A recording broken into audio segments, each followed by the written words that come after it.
Adik-adik, selamat datang di Sophia Elevate Academy Channel.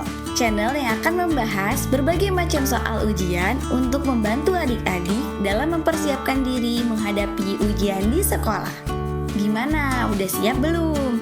Yuk kita mulai video pembelajaran kali ini. Oh iya, jangan lupa ya untuk subscribe, like, dan share, serta nyalakan notifikasinya agar kalian tidak ketinggalan video-video berikutnya. Halo semuanya, kembali lagi di Sophia Elevate Academy. Kali ini kita akan mulai persiapan untuk TKA 2026. Mari kita mulai persiapan itu dengan membahas soal-soal TKA di tahun 2025. Nah, Bahasa Indonesia itu ada 3 kompetensi yang akan diujikan, yaitu pemahaman tekstual, pemahaman inferensial, evaluasi, dan apresiasi. Untuk lebih lengkapnya lagi mengenai kisi-kisi TKA 2025, silakan teman-teman bisa klik link yang ada di deskripsi ataupun yang ada di pojok kanan atas video ini. Untuk video kali ini kita akan membahas soal-soal tentang pemahaman tekstual. Oke, mari kita mulai. Ini teks untuk soal nomor 1 dan nomor 2. Sebelum itu kita baca dulu pertanyaannya. Nomor 1, makna istilah mobilisasi pada paragraf kedua teks tersebut adalah. Nah, kalau pada KBBI, mobilisasi itu kan artinya pergerakan atau perpindahan. Jadi sebenarnya teman-teman bisa langsung menganulir pilihan jawaban yang tidak berhubungan dengan itu. Misalnya berpikir bersama, kemudian mengatur bersama. Kalau beradu cepat, melangkah cepat, bergerak bersama, ini bisa jadi. Nah, sekarang kita lihat kata mobilisasi pada paragraf kedua teks. Dibutuhkan tindakan skala besar untuk berpindah dari kecenderungan tersebut, mengingat banyak pihak yang terlibat dalam bidang pekerjaan ini. Masyarakat sektor swasta dan masyarakat sipil perlu mobilisasi untuk menangkap peluang ekonomi lain di luar dari pengelolaan plastik. Berarti kalimat sebelumnya diperlukan adanya perpindahan ke skala besar ya antara masyarakat sektor swasta dan masyarakat sipil. Oke. Yang A bergerak bersama, B melangkah cepat, C beradu cepat. Jawabannya yang A, bergerak bersama. Siapa yang bergerak bersama? Yaitu masyarakat sektor swasta dan masyarakat sipil. Perlu bergerak bersama untuk menangkap peluang ekonomi lain gitu. Jadi nomor 1 jawabannya yang A. Soal nomor 2, bagan yang tepat untuk menggambarkan bagian-bagian penting dalam teks tersebut adalah. Oke, teman-teman, sebelum kita ke teksnya silakan diperhatikan dulu bagannya di pilihan jawaban. Karena setiap pilihan jawaban ini bagannya berbeda-beda. Oke, jika sudah kita akan ke teksnya. Ini adalah teksnya, judulnya Dampak Ekonomi Digital Terhadap Pertumbuhan Usaha Kecil dan Menengah. Teman-teman boleh membaca keseluruhan, boleh juga silakan membaca paragraf pertama dan paragraf terakhir di setiap paragrafnya. Gitu.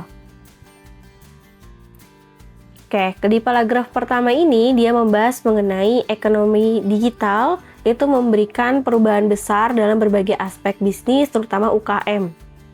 Nah, itu disebabkan oleh e-commerce, platform e-commerce yang semakin berkembang. Itu dibahas di paragraf yang kedua. Kemudian di paragraf yang ketiga, dia membahas bahwa selain akses pasar yang lebih luas, sistem pembayaran digital juga lebih meningkatkan efisiensi transaksi keuangan. Kemudian di paragraf yang keempat membahas bahwa walaupun banyak manfaatnya tapi juga ada tantangannya, yaitu UKM harus mampu beradaptasi dengan perkembangan teknologi dan meningkatkan keamanan juga karena mengenai keamanan data.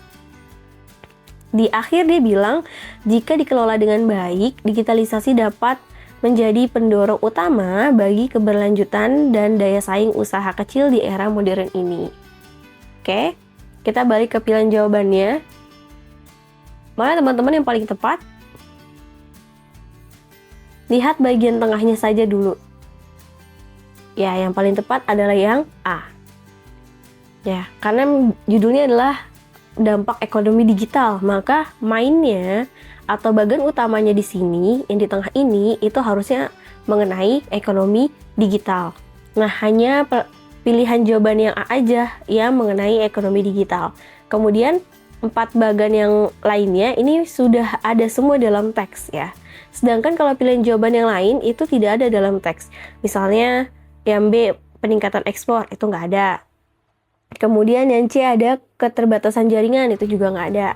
Yang D ini lebih nggak ada lagi nih, karena dia membahas toko fisik, kemudian solusi pelatihan offline itu tidak dibahas. Yang E tidak dibahas tentang sertifikat halal.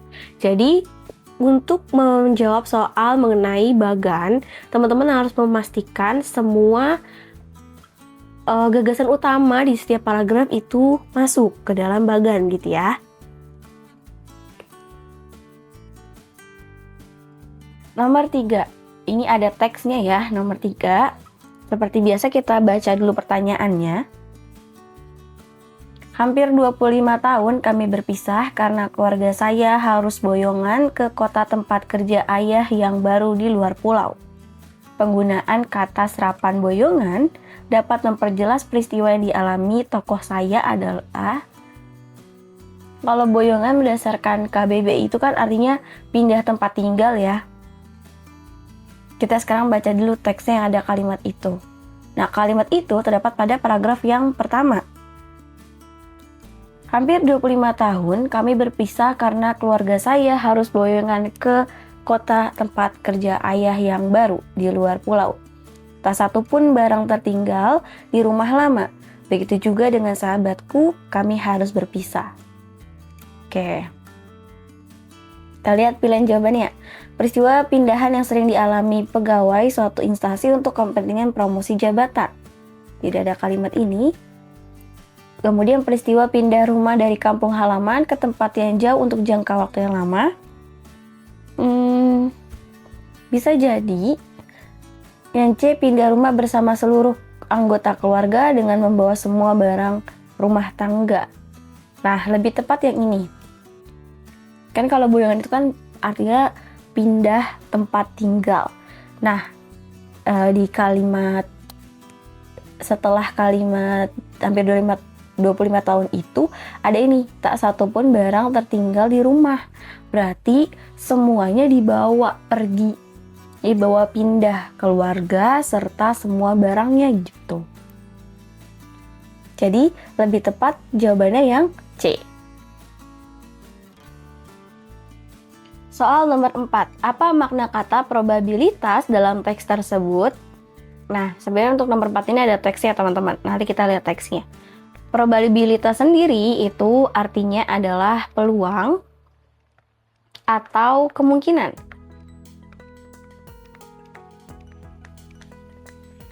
Jadi teman-teman bisa dicek di pilihan jawaban mana ada yang kalimat peluang atau mungkin atau kemungkinan itu. Kita ada di pilihan jawaban yang B dan D ya. Selebihnya nggak ada. Oke, kita lihat teksnya. Nah, kalian tidak perlu membaca keseluruhannya. Cukup mencari kata probabilitas itu ada di mana. Probabilitas ada di sini nih, teman-teman. Mari baca satu kalimatnya. Dalam manajemen risiko kredit, deep learning dapat memprediksi probabilitas gagal bayar pelanggan dengan mempertimbangkan banyak variabel kompleks, membantu lembaga keuangan membuat keputusan pemberian pinjaman yang lebih tepat. Memprediksi probabilitas gagal bayar pelanggan, berarti memprediksi kemungkinan orang-orang itu tidak membayar cicilannya, berarti berhubungan dengan finansial, berhubungan dengan uang ya. Oke, kita lihat di pilihan jawaban. Yang B, kemungkinan terjadi suatu peristiwa. Apakah tepat? Kurang tepat ya, karena kita udah tahu nih kalau peristiwanya itu adalah gagal bayar pelanggan. Jadi bukan kemungkinan terjadi sesuatu lagi, tapi udah tahu peristiwanya itu apa gitu. Kalau yang D, besaran kerugian finansial yang mungkin terjadi. Nah, ini lebih tepat ya. Karena tadi di kata awalnya memprediksi probabilitas, kemudian gagal bayar pelanggan, artinya berapa banyak orang yang tidak bisa bayar cicilannya atau hutangnya, sehingga itu akan merugikan bank ya tempat yang dipinjam. Jadi jawabannya yang D.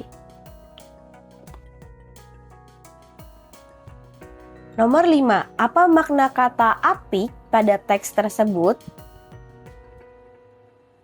Ini adalah teksnya untuk nomor 5. Silakan teman-teman cari di mana ada kata apik. Apik itu ada di paragraf 4 nih, teman-teman.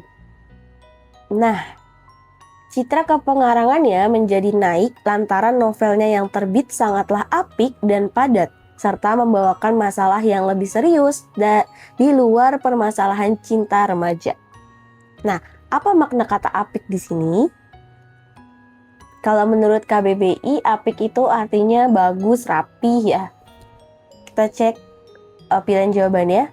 Yang A, karya yang diciptakan oleh Marianne Katopo sangat baik dan rapi. Oh, kalau teman-teman belum ngeh siapa Marianne Katopo, ini bisa balik lagi ya ke teksnya. Ini sedang menceritakan atau biografi dari si Marianne Katopo, penulis. Gimana yang A, benar apa salah? Karya yang diciptakan oleh Marianne Katopo sangat baik dan rapi.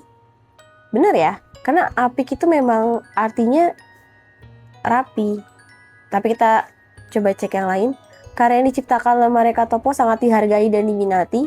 Ini makna lain.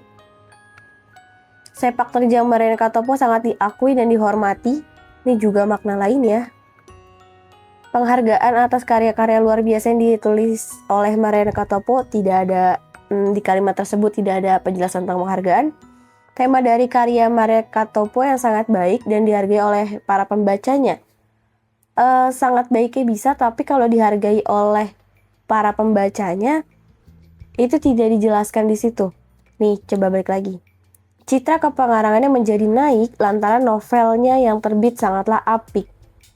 Novelnya, jadi bukan hanya tema dari karyanya, tapi keseluruhan dari karyanya gitu. Dan tidak ada kalimat juga yang menjelaskan itu dihargai oleh pembacanya. Oke, jadi nomor 5 jawabannya yang A. Soal nomor 6, apa kekuatan karya-karya yang ditulis oleh Marianne Katopo? Oke, mari kita lihat lagi teksnya. Buat teman-teman yang sudah membaca di soal sebelumnya yang mengenai karya-karya beliau itu ada di paragraf yang ketiga sampai ke 6. Boleh dibaca lagi yang ketiga sampai ke 6. Poin positifnya atau karakter kuatnya dari novelnya, pertama ini sangatlah apik, padat, serta membawa masalah yang lebih serius di luar permasalahan cinta remaja. Tidak menyangkut masalah agama, tetapi banyak menyangkut nasib malang manusia sejenisnya.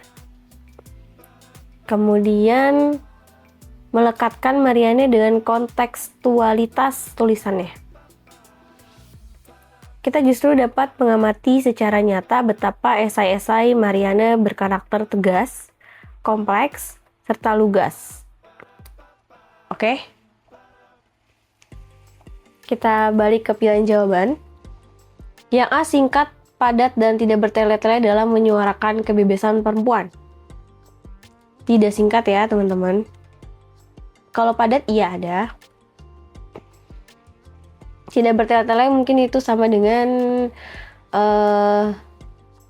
padat lugas ya. Nah, tapi yang dibahas itu di dalam karyanya tidak hanya tentang kebebasan perempuan ya, tapi juga tentang permasalahan manusia. Oke, yang B, tegas, lugas, dan begitu kontekstual dalam mengangkat masalah kemanusiaan. Ini benar. Kita cek dulu yang C, fleksibel dalam membahas masalah percintaan dan hubungan manusia. Tidak bisa bilang fleksibel. Kemudian serius, padat, dan terlihat banyak menyuarakan isu-isu atau masalah keagamaan, ini salah. Romantis dan terlihat mengangkat permasalahan dalam organisasi kemanusiaan, ini salah. Jadi yang nomor 6 lebih tepat jawabannya yang B. Nomor 7, apa makna kata modern dalam kutipan teks tersebut? Oke, silakan cari kata modern ada di mana? Di paragraf pertama baris pertama. Dalam kehidupan modern yang serba cepat, banyak orang mengabaikan proses makan sebagai aktivitas penting bagi tubuh dan pikiran. Modern ini ada di kalimat dalam kehidupan modern yang serba cepat. Oke. Kira-kira apa maknanya nih modern? Kalau dari KBBI, modern itu artinya bisa terbaru atau mutakhir atau sikap dan cara berpikir serta cara bertindak sesuai dengan perkembangan atau tuntutan zaman. Oke, kita lihat pilihan jawaban. Yang A, memusatkan aktivitas pada teknologi. Yang B, mengadopsi budaya secara selektif. Yang C, mengikuti gaya hidup serba cepat. Yang D, mengikuti perkembangan zaman. Yang E, memanfaatkan teknologi digital. Lebih tepat yang mana, teman-teman? Ya, yang D ya, mengikuti perkembangan zaman. Nomor 8, apa makna kata latensi pada teks tersebut? Oke, ini adalah teksnya. Di mana ada kata latensi? Latensi itu ada di paragraf 2, teman-teman. Salah satu keunggulan utama 5G adalah kemampuannya mendukung Internet of Things dan Smart Scientist dengan mengakomodasi jutaan perangkat terhubung. Hal ini membuka peluang inovasi di sektor industri, pendidikan, dan hiburan. Kecepatan tinggi dan latensi rendah memungkinkan streaming video berkualitas, pengalaman virtual reality, dan augmented reality yang lebih mendalam serta mendukung pekerjaan jarak jauh dengan lebih lancar. Latensi ada di sini, yaitu kecepatan tinggi dan latensi rendah, memungkinkan streaming video berkualitas. Oke? Dalam KBBI, latensi itu artinya adalah sifat sukar mengubah kebiasaan atau sifat laten.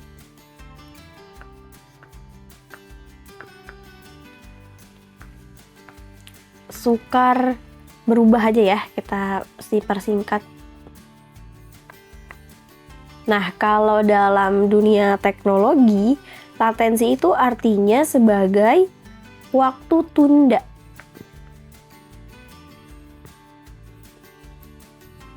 Tunda pengiriman data.